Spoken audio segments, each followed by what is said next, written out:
Evangelho de Mateus, no capítulo 8, pela misericórdia e permissão do Senhor, queremos estar meditando em alguns encontros transformadores e cheios da esperança cristã no Evangelho de Mateus, que começa assim no seu 8º capítulo. Ora, descendo Jesus do monte, grandes multidões o seguiram.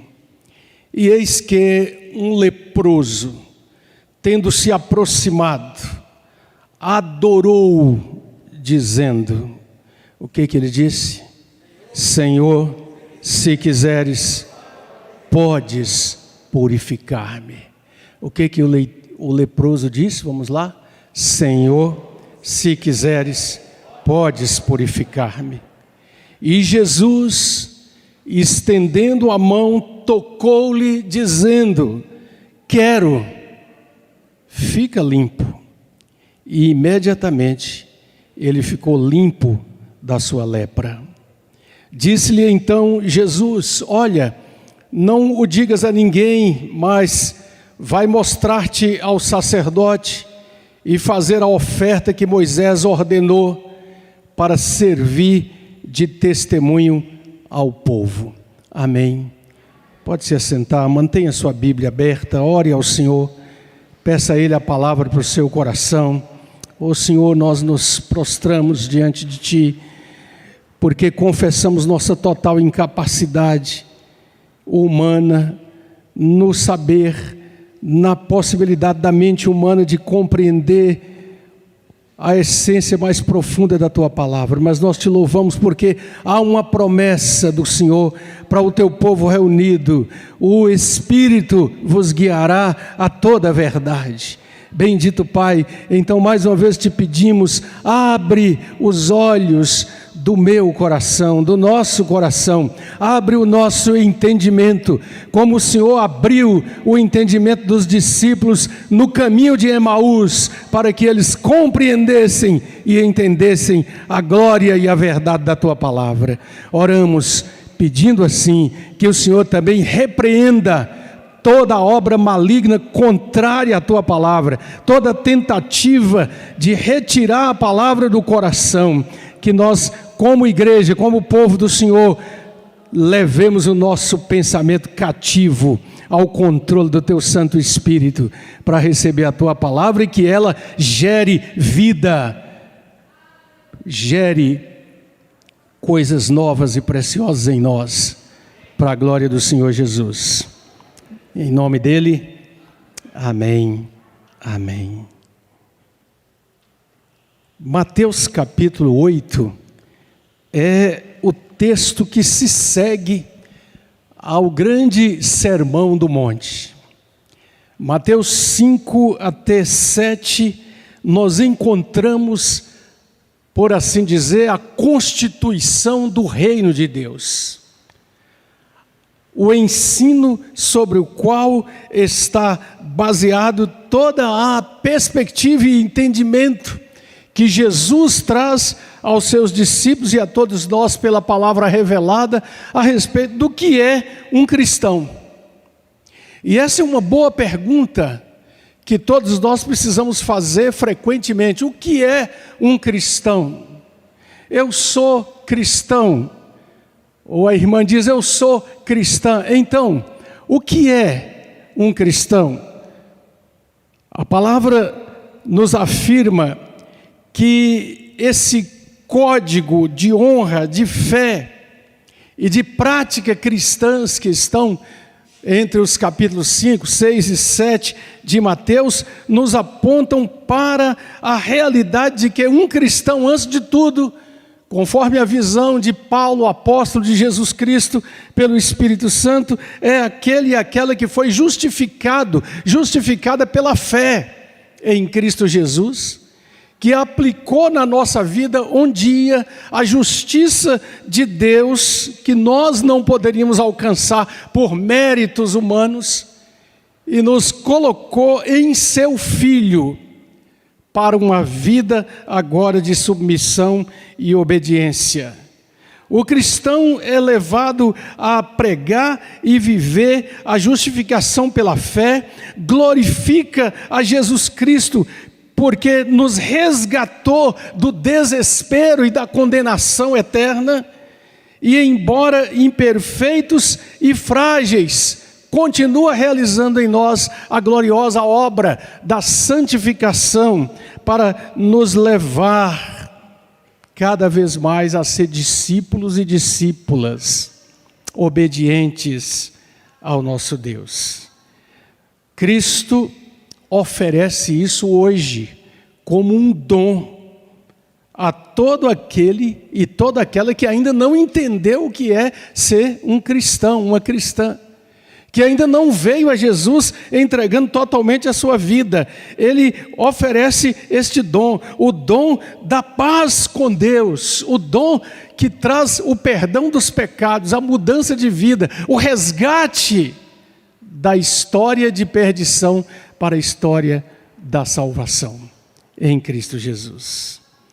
Preste atenção, cristão usa a palavra de Deus. Cristão tem em alta conta a Bíblia Sagrada, a revelação de Deus e todo o seu ensinamento.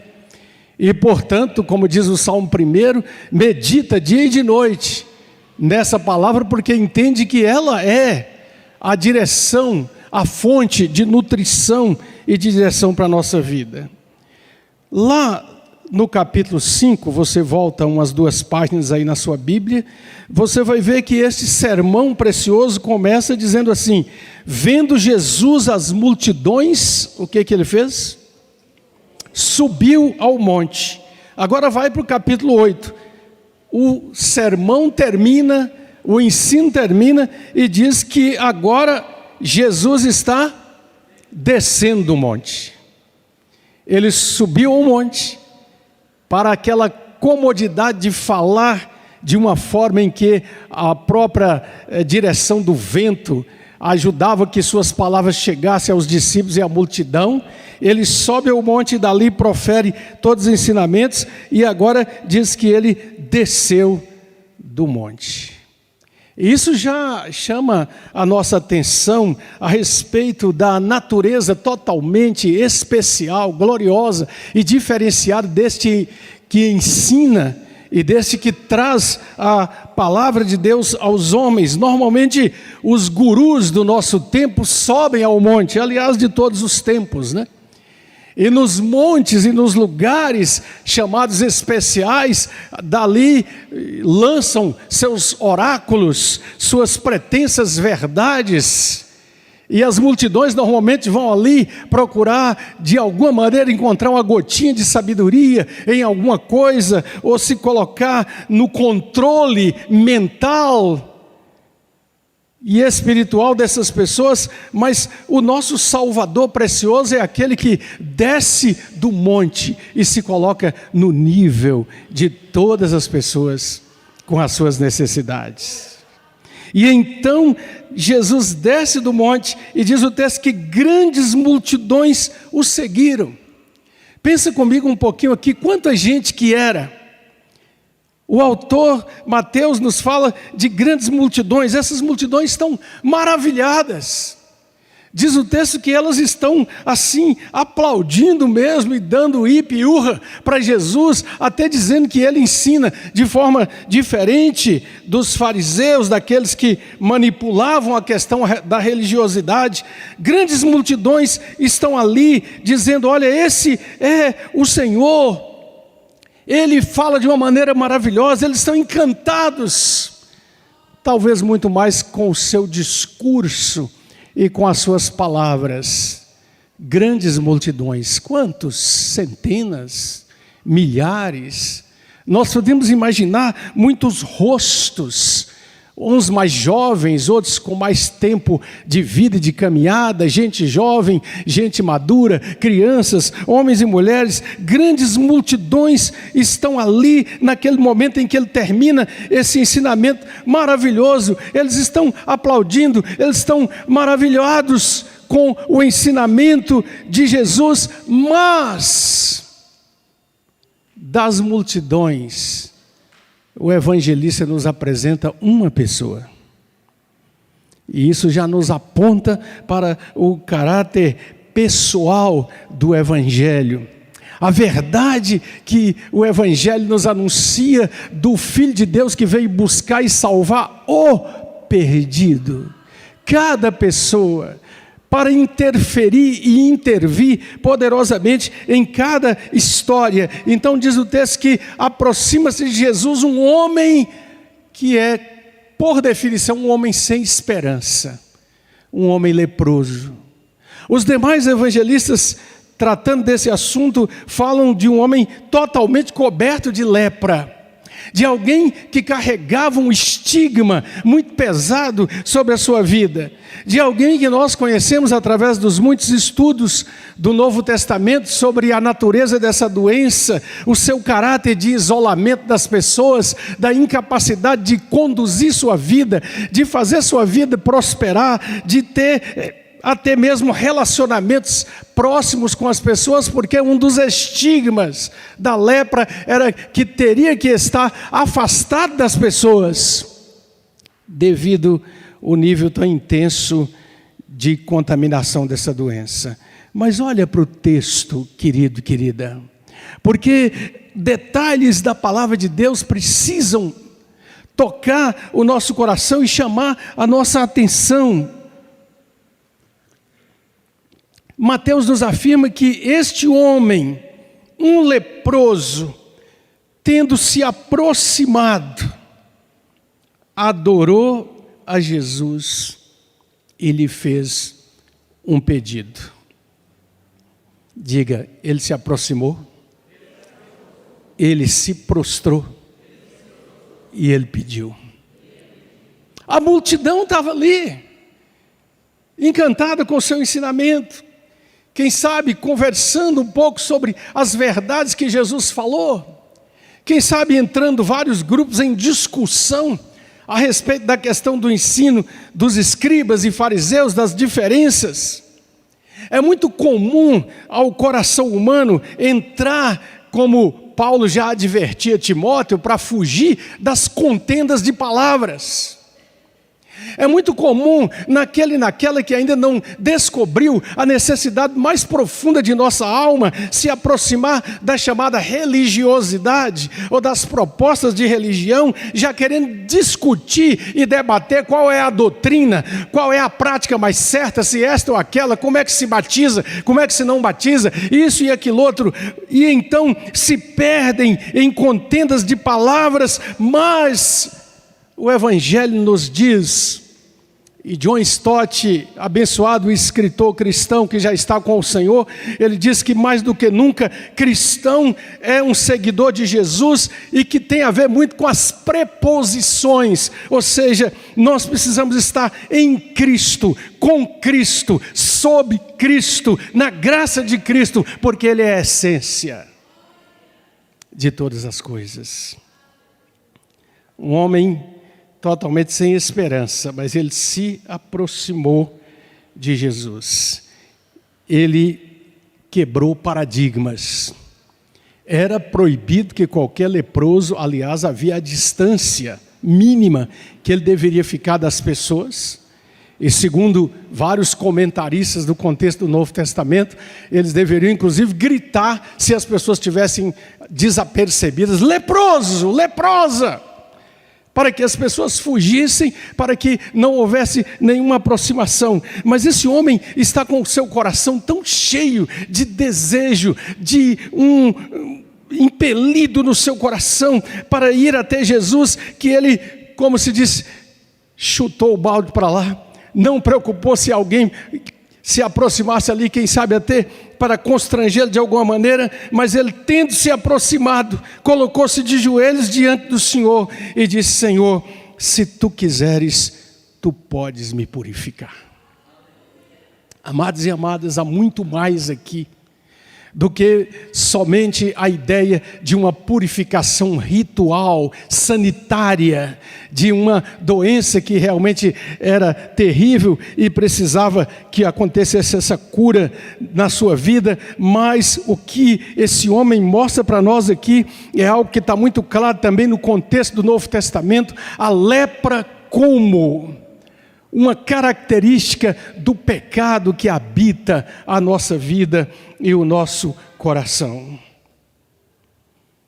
Lendo tempos atrás, um livro muito interessante de um autor que ele dizia: nós cristãos, no mundo que nós vivemos, no contexto desta geração que cada vez mais cresce em rebeldia, em maldade, em pecado, em violência, em desobediência contra o nosso Deus, é como que ao transitar pela sociedade, ao ir nos escritórios, nos consultórios, no fórum, no mercado, nos lugares onde se processa a vida, e é como se uma fina poeira da maldade desse mundo fosse sendo depositada sobre nós. E muitas vezes, ao estar em casa no final do dia, nós não nos damos conta de como várias formas de impureza do mundo caíram sobre nós e nós mesmos as abrigamos nas palavras que falamos, nos procedimentos que temos, nas coisas miseráveis que habitam o nosso coração pecador, na discriminação que fazemos contra os outros, na vida em que colocamos o eu no centro de tudo, no orgulho, na presunção arrogante que muitas vezes nos habita. E nós somos como aquele leproso, muitas vezes, que precisamos nos aproximar e dizer: Senhor, se Tu quiseres, Tu podes me purificar. Carecemos de purificação. Um precioso cântico reformado de alguém que experimenta isso diz assim: eu perdido andei, minha glória buscava, o meu nome, pecado, sim, foi aqui. Escuridão, meu coração aqui amou, distorções e pecados, meu caminho tracei, Deus eu nunca busquei. Eu era como uma folha que o vento levava na escuridão, cativo eu nasci. Um reconhecimento claro do pecado que habita, da verdade que a palavra de Deus fala, que o pecado espalhou por todo mundo, e pecado como transgressão da lei, como atitude rebelde diante de Deus. E é assim que o apóstolo Paulo, em 2 Coríntios capítulo 7, nos lembra, quando ele diz que nós, tendo tais promessas, devemos nos purificar de toda a impureza, toda a impureza da carne, toda a impureza do espírito humano, para que sejamos aperfeiçoados na possibilidade de nos aproximar da graça de Deus. João, apóstolo de Jesus Cristo, nos diz na sua carta, lá no capítulo 3, algo maravilhoso.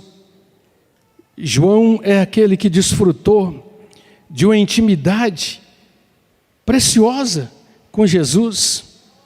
E João começa o capítulo 3 da sua primeira carta dizendo: olha, vejam que grande amor nos tem concedido o Pai. Vede que amor extraordinário Ele nos concedeu. Ele nos chama de filhos de Deus. Olha para esse texto, porque é interessante, porque João aqui manifesta que ele quer ver Jesus. Você quer ver Jesus? Você tem tido algum momento da sua caminhada cristã em que gerou no seu coração uma intensa vontade, desejo mesmo de contemplar o Senhor Jesus? Não apenas, é claro que nós o contemplamos pela palavra, pelo Espírito, mas de uma contemplação pessoal. E João está dizendo aqui: amados, agora nós somos filhos de Deus, mas ainda não se manifestou o que haveremos de ser. Quando Ele se manifestar, nós havemos de vê-lo como Ele é. Ou seja, João tem uma perspectiva, algo dentro do seu coração que o fala de uma experiência que ele esperava conhecer, mas ele diz, o que acontece é que, embora queiramos tanto, como esse leproso, ainda não percebemos a natureza da impureza, da resistência da semente do pecado em nós, do impacto da vida anterior, andando segundo os rudimentos do mundo e satisfazendo a vontade da carne, e portanto ainda não compreendemos que o chamado cristão é para a santidade na presença do Senhor. Se tu quiseres, Senhor, tu podes me purificar. Eu gosto de imaginar esse quadro, o leproso prostrado, Jesus de frente dele, dizendo, Senhor, se tu quiseres, tu podes me purificar. Qual tem sido a atitude, a minha e a sua, com relação à natureza da purificação em Cristo? Passava próximo de um açougue, uma peixaria, próximo da minha casa, e minha atenção foi chamada por ver aquela cena sempre que passo ali no início da noite. Aí já a porta está meia porta, porque já não dá mais para atender, e todos aqueles funcionários vestidos com aquela roupa branca, com aquelas botas próprias, a mangueira com a bomba nas mãos para fazer uma limpeza completa dos balcões, das balanças, dos refrigeradores, e todo mundo trabalhando ali, espuma, sabão, porque nada pode ficar impuro para o dia seguinte, porque lidam com peixe que atrai demais as moscas, todas as contaminações. Então a ordem do patrão, que muitas vezes eu vejo ali junto com eles, trabalhando e limpando, é que tudo esteja muito limpo, porque no outro dia precisamos fazer negócio, precisamos impressionar as pessoas que aqui tem limpeza. Mas a pergunta é, todos os dias vamos dormir, depois de um dia intenso de tantas coisas nos relacionamentos humanos, na vida daqui para ali do dia a dia, e eu pergunto, há em nosso coração um desejo como esse leproso de nos ajoelhar e dizer, Senhor, se tu quiseres, tu podes me limpar, eu preciso da tua limpeza, como disse o autor do precioso e maravilhoso hino, tal qual estou, sem esperar, das manchas todas livre está, pureza eu venho em ti buscar, ó Salvador, eu venho a ti.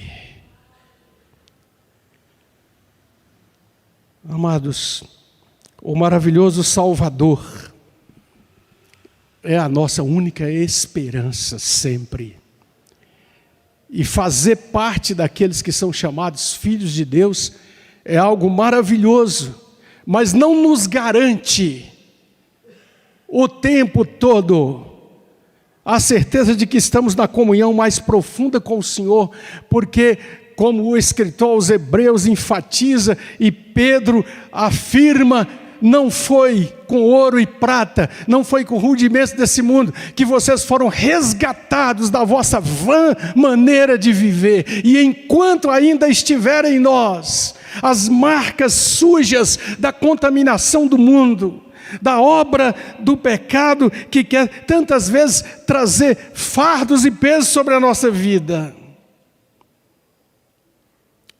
nós precisamos olhar aqui em Mateus capítulo 7, já no final desse sermão maravilhoso, Jesus adverte sobre dois tipos de ouvintes, dois tipos de pessoas, dois tipos de reação, dois tipos de atitude, aqueles que ouvem todas essas palavras que ele prega em Mateus 5, 6 e 7. E ele diz, eu vou comparar aquele que ouve e não pratica, como o homem que construiu a sua casa sobre a areia, e vieram os rios, e vieram os ventos, e vieram todas as coisas, e foi grande a ruína daquela casa. Mas aquele que ouve as minhas palavras, diz ele, e as pratica, eu vou comparar com o homem que construiu sua casa sobre a rocha. E é por isso que o apóstolo Pedro, no capítulo 1 da sua carta, ele fala do Deus que nos regenerou, segundo a sua muita misericórdia, que ele trouxe uma viva esperança, que ele nos deu uma herança certa. E nós não o vimos pessoalmente, mas nós o amamos e exultamos com uma alegria cheia de glória. Eu penso que esse é um tempo em que nós precisamos voltar ao primeiro amor, em que nós precisamos voltar aos rudimentos da fé, nós precisamos voltar a entender o que é um cristão e, com toda sinceridade, examinar o nosso coração, porque quando entendemos que estamos sujos, que estamos contaminados, que o pecado tem lançado sobre nós várias das emanações de sua maldade, trazido endurecimento no nosso coração, nos levado a rebelar contra a autoridade espiritual, nos levado a ser relapsos com relação à igreja, com relação à vida espiritual, com relação ao compromisso cristão. E quando nós vamos vivendo uma vida em que achamos que vir à igreja no domingo, cantar alegremente, resolveu o problema. Até a próxima semana, e não importa a maneira como eu vou viver, importa obedecer ao Senhor. Sede santos, porque eu sou santo, disse o Senhor, Deus Todo-Poderoso. E, portanto, todos os dias, eu preciso perguntar, Senhor, Tu podes me limpar. E eu quero essa pureza e essa limpeza vindo sobre o meu coração. Nós precisamos compreender que Ele veio para salvar, para resgatar e para purificar de tal maneira a nossa vida, separando para si mesmo um povo que vai proclamar nesse mundo, nos caminhos tortuosos, escuros e tenebrosos do mundo que nós estamos vivendo, que nós somos da luz, que nós encontramos na cruz do Redentor o perdão purificador para as nossas vidas. Esse leproso, ele recebe do Senhor uma palavra, e é interessante que Eugene Peterson, tradutor bíblico, ele diz assim, traduz esse último versículo assim, que a tua vida purificada e grata, não suas palavras, dê testemunho de tudo que eu fiz por você. E é isso que o Senhor quer de nós, uma vida cheia de gratidão, uma vida em que a nossa fé cristã acontece segunda-feira, 8 horas da manhã em casa. Quando veio a palavra dura da esposa ou do marido, quando nos aborrecemos com um filho ou com alguém, quando na empresa começamos a ser sacudidos por tantas coisas, quando somos desafiados diante das pessoas a dizer quem é o nosso Salvador e qual é a intensidade do nosso compromisso com Ele. Eu estou tendo o privilégio de fazer uma releitura de um dos livros mais extraordinários que já foram escritos na literatura cristã, O Peregrino. E esse livro é maravilhoso, porque ele mostra a jornada do cristão. E se você ainda não leu O Peregrino, de John Bunyan, eu te desafio a ler. Você é um cristão um pouquinho empobrecida, se você não leu esse livro. É claro que primeiro é a Bíblia, é a palavra, é o Evangelho. Mas cristão está caminhando na direção que pode levá-lo à salvação. Enquanto atravessava o deserto deste mundo, aproximei-me de um certo lugar onde havia uma caverna. Deitei-me naquele local para dormir e tive um sonho. Em meu sonho, vi um homem vestido com trapos. com o rosto virado para a sua casa. Segurava um livro na mão e um grande fardo nas costas. O peregrino. Eu vi esse homem abrindo o livro e carregando esse fardo. Ele lia, chorava e clamava tristemente. Esta imagem do peregrino, carregando o fardo da miséria do nosso pecado, viajando pela estrada, buscando a salvação. Este homem carrega os fardos que marcam, na verdade, a minha história, a sua história, a história de todos nós. O fardo da rebeldia, o fardo da desobediência, o fardo da maldade, o fardo da arrogância, do orgulho, da presunção humana. Mas esse homem então correu a uma colina onde havia uma cruz. E Bunyan diz que ao chegar à cruz, ele encontra na cruz o perdão para os seus pecados. Enquanto olhava e chorava, 3 seres resplandecentes se aproximaram e disseram: a paz esteja contigo. O primeiro disse para ele: teus pecados estão perdoados. O segundo tirou os seus trapos e o vestiu com roupas limpas. O terceiro colocou uma marca na sua testa e deu-lhe um livro selado para que ele cuidasse dele na sua viagem até o portão celestial. Então o cristão pulou de alegria e disse: até agora carreguei o meu pecado, nada havia para aliviar meu fardo, até que cheguei a esse maravilhoso lugar. Será que irei me alegrar? Será que vou do meu jugo me livrar? As amarras que me prendem irão se quebrar. Bendita cruz, bendita ressurreição, bendito aquele que minha alma quis salvar. Esta jornada vai até o portão celestial. Esse livro é interessante porque ele vai encontrando os vários inimigos do caminho. O Senhor sábio segundo o mundo, o Senhor orgulho, o Senhor presunção e assim por diante. Mas cristão continua a sua jornada. Sabe por quê? Porque como aquele leproso recebeu a resposta: eu quero, fica limpo. E o mesmo Jesus nos dá este dom para todo aquele, toda aquela que dele se aproxima. Curve a sua cabeça, agradeça a Deus a verdade de que você já também deixou o seu fardo aos pés da cruz.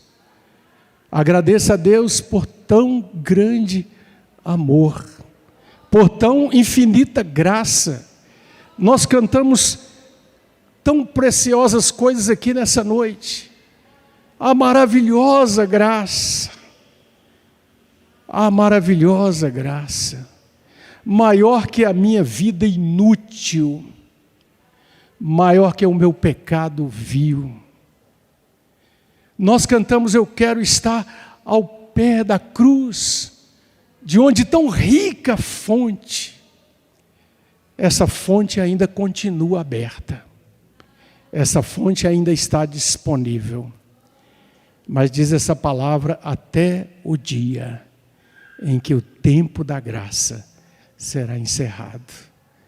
Portanto, hoje é o dia aceitável, hoje é o dia da salvação. Obrigado, Senhor,